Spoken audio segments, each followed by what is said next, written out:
Assalamualaikum warahmatullahi wabarakatuh. Kami dari kelompok 27 akan mempresentasikan buku yang kedua dengan judul Research Methods in Human-Computer Interaction karya Jonathan Lazar pada bab 6 dengan judul Buku Harian. Apa buku harian itu? Buku harian merupakan dokumen yang dibuat individu yang menyimpan catatan reguler tentang peristiwa-peristiwa dalam kehidupan mereka pada saat peristiwa itu terjadi. Catatan ini dapat berupa apa saja, mulai dari rekaman kegiatan sederhana seperti jadwal hingga penjelasan tentang kegiatan-kegiatan tersebut.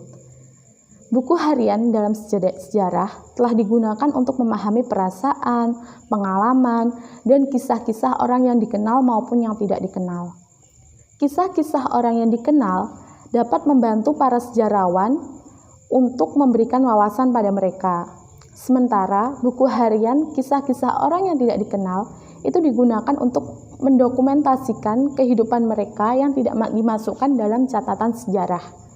Dalam sosiologi, buku harian digunakan untuk memahami apa yang dialami individu. Tetapi sebaliknya, tampak biasa saja terkadang bagi individu-individu itu, dan mungkin juga sulit dipahami oleh orang lain. Lalu, mengapa kita menggunakan buku harian dalam penelitian IMK?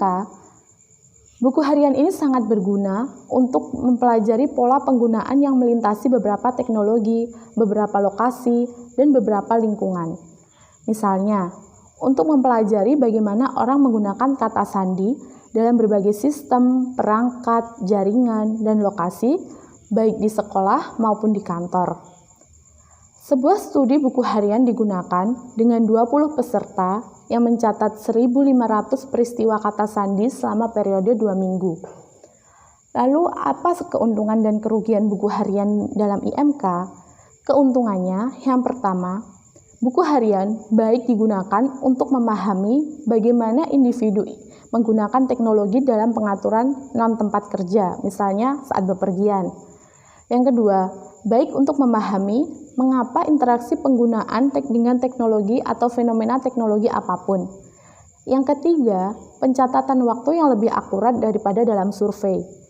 Yang keempat, baik untuk mengumpulkan data yang lancar dan berubah seiringnya waktu.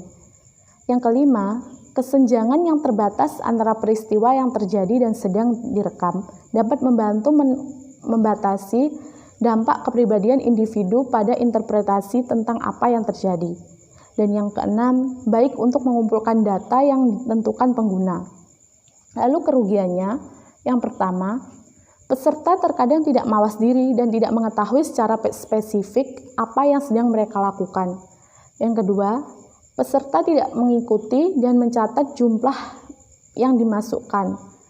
Yang ketiga, pencatatan waktu kurang akurat dibanding dengan pengaturan lab ataupun pengumpulan data secara otomatis. Yang keempat, lebih sulit untuk merekrut peserta dalam studi buku harian daripada untuk studi yang tidak terlalu mengganggu seperti survei. Yang kelima, data bersifat kualitatif dan kuantitatif. Analisis data mungkin memakan waktu yang lama. Yang keenam, sulit untuk menyeimbangkan antara serangkaian isi dalam buku harian yang cukup sering dan pelanggaran-pelanggaran pada aktivitas sehari-hari. Lalu, umumnya, lebih penting untuk terhubung dengan individu yang dapat memberikan wawasan yang bermanfaat. Namun seringkali satu set pengguna awal dapat memberikan akses ke pengguna lain yang mereka tahu yang juga bersedia mengambil bagian dalam studi buku harian. Teknik itu disebut pengambilan sampel bola salju. Para penulis buku harian potensial tidak hanya harus memenuhi persyaratan demografis, tetapi juga memiliki 3 kualitas. Yang pertama, pemahaman tentang tujuan pemeliharaan buku harian. Yang kedua, motivasi untuk menyimpan catatan yang teratur dan akurat. Dan yang terakhir, kompetensi dalam menggunakan teknologi yang merupakan subjek dari buku harian dan metode yang digunakan untuk merekam buku harian tersebut. Lalu buku harian jenis apa? Buku harian dibagi menjadi 2 jenis tujuan. Yang pertama, umpan balik dan elisitasi. Umpan balik buku harian merupakan Salah satu di mana data dari buku harian itu sendiri memberikan umpan balik kepada para peneliti. Umpan balik buku harian adalah metode pengumpulan data. Buku harian tidak dimaksudkan sebagai papan tulis untuk hal ini. Dalam buku harian elisitasi, data yang dicatat dalam buku harian digunakan untuk bisikan ketika wawancara dilakukan pada titik berikutnya, dan pengguna didorong untuk memperluas setiap titik data. Umpan balik buku harian dalam berbagai format, tetapi mungkin pertanyaan penelitian yang paling penting dalam umpan balik buku harian adalah seberapa sering entry buku harian dibuat, misalnya peristiwa, waktu, atau ambang batas apa yang memicu kebutuhan pengguna untuk membuat entry buku harian. Pengguna dapat diminta untuk membuat rekaman buku harian ketika satu peristiwa terjadi, seperti ketika mereka merasa frustasi dengan antarmuka atau ketika mereka menyelesaikan tugas tertentu. Elisitasi buku harian. Tujuan buku harian elisitasi adalah agar pengguna hanya mencatat informasi dasar tentang peristiwa penting yang terjadi dalam hari mereka. Poin data ini digunakan sebagai dorongan untuk mendorong pengguna untuk memperluas penjelasan selama diwawancara di lain waktu. Biasanya, titik data yang direkam dalam buku harian elisitasi sangat cepat dan sederhana. Dalam banyak kasus untuk buku harian elisitasi, pengguna cukup merekam gambar, klip audio pendek, potongan teks pendek, atau kombinasi. Koleksi data untuk studi buku harian. Penting bagi para peneliti untuk memutuskan bagaimana buku harian akan dicatat. Apakah buku harian akan direkam di atas kertas dalam format elektronik, teks, suara, video, atau gambar. Secara historis, buku harian telah direkam di atas kertas. Jika itu masalahnya, kertas yang cukup harus disediakan dan kolom serta bidang yang sesuai harus diterapkan dalam format terstruktur. Dalam bidang IMK, tampaknya lebih alami untuk menggunakan teknologi sebagai alat untuk merekam entry buku harian. Perangkat elektronik portable semakin banyak digunakan untuk entry buku harian. Ini membuat perekam buku harian mudah dan alami, terutama bagi pengguna yang lebih muda yang mungkin sangat nyaman menggunakan tablet, smartphone, dan perangkat portable lainnya. Memberitahu peserta kapan melakukan pencatatan buku harian. Peserta harus diberikan informasi tentang tujuan penelitian, jenis kegiatan yang menarik, kapan membuat rekaman buku harian, dan juga definisi terminologi.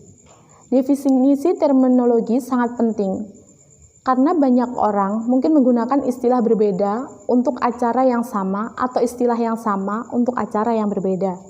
Misalnya, jika seseorang menggunakan komputer pribadi mencatat kerusakan, apa artinya itu? Apakah itu berarti aplikasi macet tetapi sistem operasinya baik-baik saja? Atau apakah sistem operasinya yang mengalami kerusakan? Atau juga apakah itu kerusakannya di hard driver? Penting untuk memberi para peserta daftar istilah dan cara penggunaannya bersama dengan perincian spesifik tentang apa yang harus dicatat. Analisis buku harian.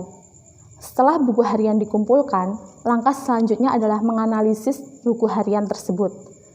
Berdasarkan media yang digunakan untuk mengumpulkan entry buku harian, perlu terlebih dahulu untuk mengganti buku harian ke format elektronik. Jika tulisan tangan dilakukan dalam buku harian kertas, tulisan tangan dapat dibaca dan tidak terbuka peluang untuk perdebatan. Beberapa data yang dikumpulkan dalam buku harian akan relatif mudah dianalisa jika dalam format kuantitatif. Jenis-jenis titik data dapat dimasukkan dalam spreadsheet dan tes statistik tradisional dan pengukuran dapat digunakan.